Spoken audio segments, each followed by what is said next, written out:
We don't have to give away the farm in order to get people to come in. Hi everybody, my name is William Wilner. I'm running for place 6 on Manor City Council in the November election. I'm posting a series of videos about my thoughts on some of the issues that we're going to be deciding together as citizens, residents here. If you're registered to vote, then you should have received one of these in the last couple of weeks in the mail. And if you haven't, then I strongly encourage you to get out there and get yourself registered, because there are some things that are being decided in this election that are going to affect all of us in substantial ways financially. And this is our one and only shot to address them. Inside of this thing is information on everybody that's running for every different position. It's also got information on the propositions that are on the ballot. In the previous video, I talked about Proposition A, which is the proposition to, or the idea that the City of Manor should get out of its deal with Cap Metro, which provides low price transportation in and around the city. I'm sure you've all seen those Cap Metro vans for just a little over $1. You can call in, tell them where you are, where you want to go, and within about 20 minutes usually they're there to pick you up and take you and drop you off and whatever. This is a crucial service of public transit for the city, and it's only going to get more important as traffic gets worse, as the city explodes, as prices go up, as more and more people find their budget squeezed, as more and more people can't afford cars anymore, etc. And I don't know how on earth these people that are putting these propositions forward think that people who are, doing the jobs that run the stores, that, where we buy stuff every day, are going to be able to afford to work for the ridiculous wages that they want to offer in some cases. And at the same time, take away things like low-cost transportation. It just makes no sense. As a business owner, it just frustrates me to even think about it. And the answer to that, I think, is that it's just clearly amoral, and it's just wrong, and it shouldn't happen. And today we're going to talk about the proposal to add a 1% sales tax. Now,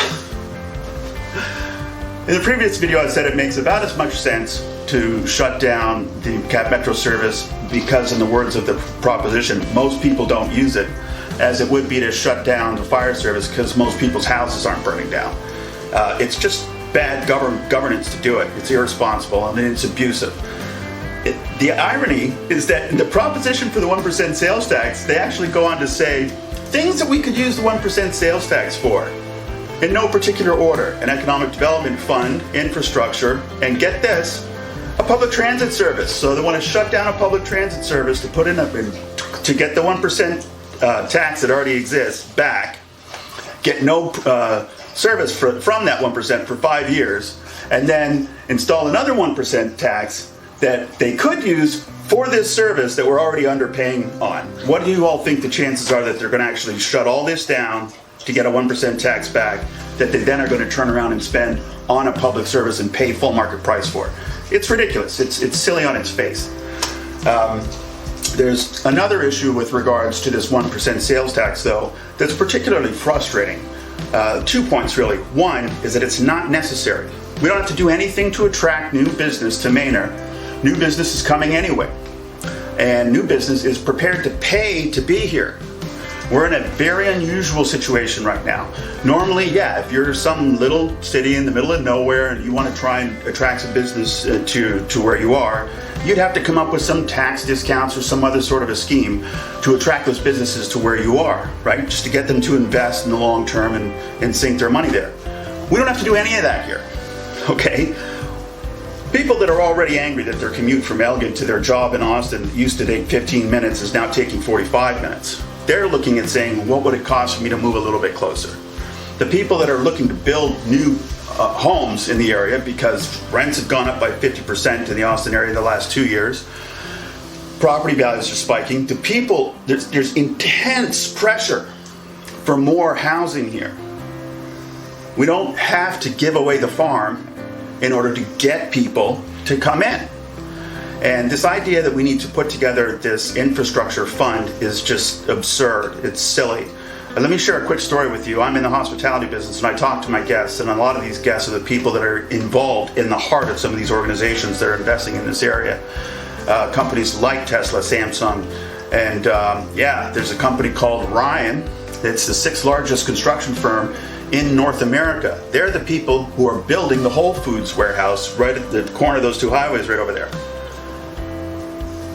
dramatic pause, Whole Foods would have paid for the construction of that entire street if the City of Manor had asked for it. And the plans right now don't provide a retail outlet. They would have put one of those in there too if that would have been made a condition of the deal. In other words, every dollar that got spent on that road that came out of the tax revenue from Manor, maybe some of it came from TxDOT, whatever, but every dollar that we spent on it, we didn't need to spend.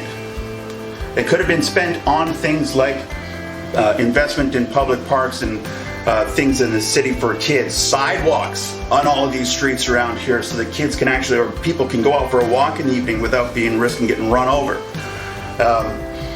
So the idea that we need to take this 1% sales tax, which by the way is paid for almost entirely by us, by the people who live here.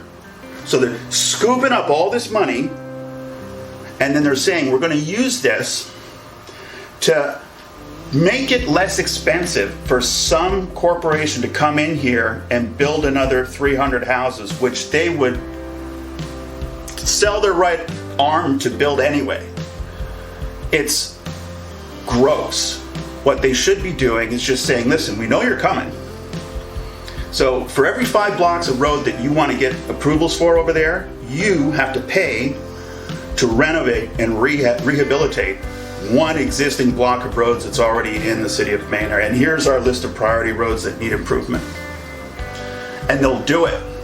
Just like if they had asked, Whole Foods would have done it. They would have built that road, they would have built the on-ramps and off-ramps, and they would have opened a retail outlet. And I'm telling you right now, we don't have to do anything to get these corporations to come here and invest. I'm going to continue to share some thoughts on these. All of these issues are densely interconnected. The last one I talked about the Cap Metro proposition. This one I'm talking about this ridiculous sales tax proposition. I'm going to come back next time and talk about some other stuff, but I want you to remember that all of these things are connected to each other. Anyways, get out, get registered. Make sure that in this coming election, you vote even if you've never voted before, even if you don't intend to vote again, because this one is going to have a huge effect on all of us and on everybody who lives in the City of Manor. William Milner for Place 6, City of Manor. See you again soon. Bye for now.